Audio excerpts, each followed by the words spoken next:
খুবই সুন্দর দুইটা সিলিকনের মোল্ড নিয়ে কিন্তু আমি চলে এসেছি। দেখতে পাচ্ছেন এখানে কিন্তু অসাধারণ দুইটা মোল্ড আপনারা দেখতে পাচ্ছেন, ফেদারের মোল্ড, ফেদার শেপের ভিতরে এখানে কিন্তু ডিজাইনার ফেদারও অ্যাভেলেবেল রয়েছে। এই যে ফেদারগুলো দেখেন কতটা সুন্দর, এগুলোতে কিন্তু আলাদা আলাদা রকমের ডিজাইন, আলাদা আলাদা রকম শেপ অ্যান্ড হচ্ছে শেপের সাথে কিন্তু সাইজটাও চেঞ্জ।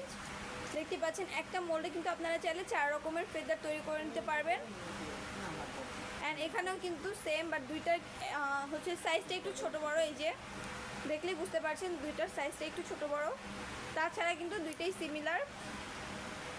আপনারা কিন্তু চাইলে এগুলোতে ফন্ডেন্ট, চকলেট, ক্লে, রেজিন, আদার সব কিছুর কাজই করতে পারবেন, এমনকি ক্যান্ডেলের কাজও করতে পারবেন। আপনারা যারা নিতে চাইছেন অবশ্যই কিন্তু স্ক্রিনশট করে নেবেন অ্যান্ড আমাদের পেজে ইনবক্সে নক করে দিবেন, তাহলে আমাদের পেজের মডারেটর আপনাদেরকে আমাদের এই প্রোডাক্টগুলো কালেক্ট করতে হেল্প করবে। আজকে এই পর্যন্তই, দেখা হচ্ছে নেক্সট ভিডিওতে। আগামী ভিডিও পর্যন্ত সবাই ভালো থাকবেন, সুস্থ থাকবেন। আসসালামু আলাইকুম।